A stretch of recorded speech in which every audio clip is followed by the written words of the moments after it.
या देवी सर्वभूतेषु मा चंद्रघंटारूपेण संस्थिता नमस्तस्यै नमस्तस्यै नमस्तस्यै नमो नमः। हर हर महादेव, जय भोलेनाथ। यूट्यूब चैनल भक्ति सागर में स्वागत है। चैनल पे अगर आप पहली बार हैं तो चैनल को सब्सक्राइब कर लीजिएगा, बेल आइकन के बटन पे भी क्लिक कर दीजिएगा ताकि आने वाली वीडियो की नोटिफिकेशन, पूजा पाठ से संबंधित जानकारी की वीडियो आप तक सबसे पहले पहुंच सके। वीडियो पसंद आती है तो लाइक जरूर से कर दीजिए और कमेंट सेक्शन में जय माता रानी लिखना न भूलिए।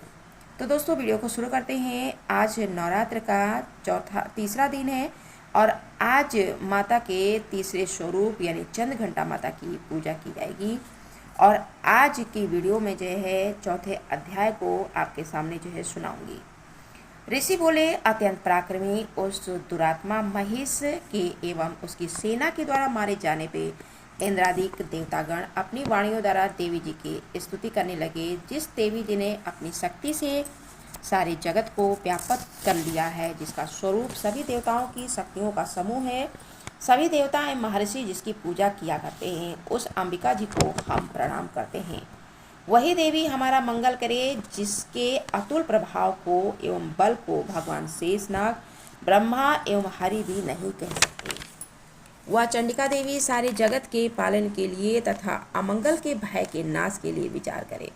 जो श्री स्वरूपिणी पुण्यात्माओं के घरों में जो लक्ष्मी स्वरूपा है, पापियों के घरों में दरिद्रता, पवित्र बुद्धि वालों के हृदय में बुद्धि, श्रेष्ठ पुरुषों के यहाँ श्रद्धा, कुलीन मनुष्यों में लज्जा स्वरूपिणी है, इस प्रकार की हे देवी हम आपको प्रणाम करते हैं। हे भगवती, आप विश्व का पालन करिए। हे मातेश्वरी, आपके इस अचिंत्य रूप का असुरों के क्षय करने वाले आपके महान पराक्रम एवं देवता तथा असुरों के सामने संग्राम में किए गए आपके अद्भुत चरित्रों का वर्णन हम किस प्रकार से कर सकते हैं। हे भगवती, आप संपूर्ण जगत का कारण हो। सत्व, रज, तम इन तीनों गुणों वाली होते हुए भी आप अजय हो।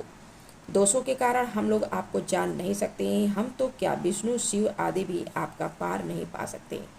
आप सबकी आश्रय हो एवं आप आद्या अव्याकृता परा प्रकृति हो।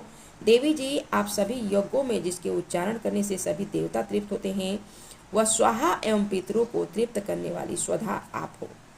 मोक्ष का कारण अचिंत्य महाव्रत स्वरूप हो और संपूर्ण दोषों से रहित सभी इंद्रियों को वश करने वाले तत्व को ही सार जानने वाले मोक्षार्थी मुनि जन जिनका अभ्यास करते हैं, वह भगवती पराविद्या आप हो। आप शब्द स्वरूपा हो। परम पवित्र ऋग्वेद, यजुर्वेद एवं मनोहर उद्गीत के पदों के पाठ से युक्त सामवेद का आप आधार हो। वेद त्रयी देवी हो। 6 ऐश्वर्यों से संपन्न आप भगवती हो। आप शास्त्रों के सार का ज्ञान करने वाली हे देवी, आप मेधा हो। दुर्गम संसार रूप संसार से पार उतारने वाली नौका शत्रु विष्णु के वक्ष स्थल पर निवास करने वाली आप लक्ष्मी स्वरूपा हो एवं चंद्रमा को मस्तक पे धारण करने वाले भगवान शंकर से सम्मानित आप ही गौरी हो।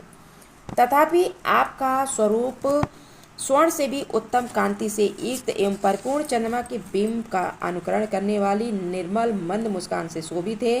तथापि इस प्रकार के चंद्रमुख को देखकर क्रोध से परिपूर्ण महिषासुर ने झट ही उस प्रकार का प्रहार कर दिया। यह एक अद्भुत बात है।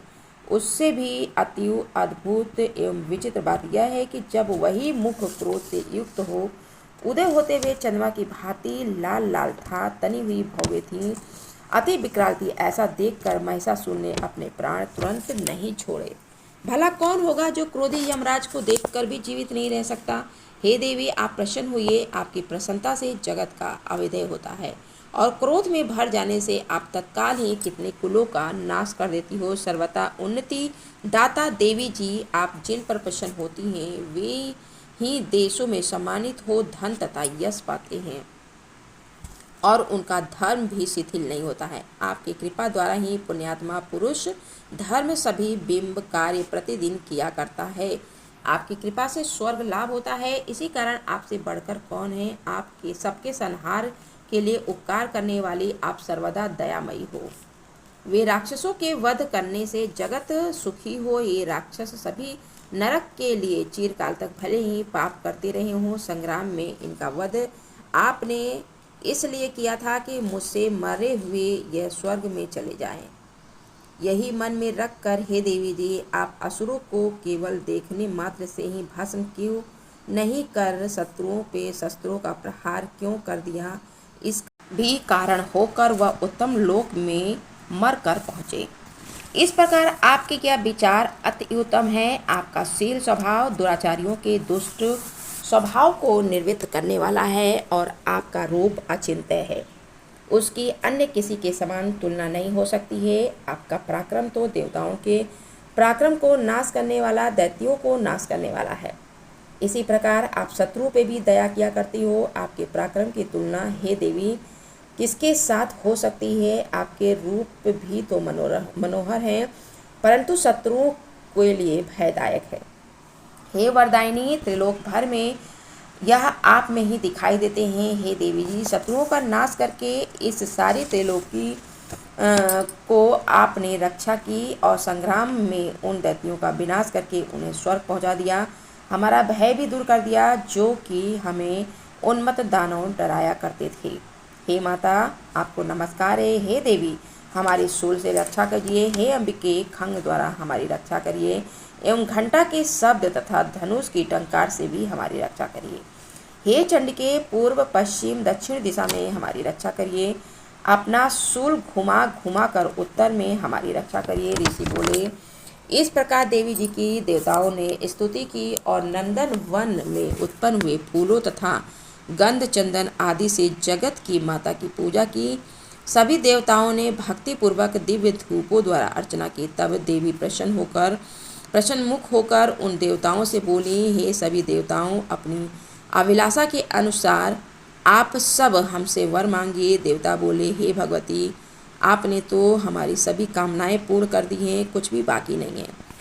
हमारे इस महिषासुर शत्रु का आपने वध कर दिया है, फिर भी यदि प्रसन्नता पूर्वक हमें वर देना चाहती हो तो हे माता, यह वर दीजिए कि जब जब भी हम आपको स्मरण करें तब तब हमारी बड़ी बड़ी आपत्तियों को दूर करिए। हे प्रसन्न वदने मातेश्वरी, जो भी मनुष्य इस स्तुति द्वारा आपके स्तुति करते हैं उसे वित्त रिद्धि विभव दीजिए।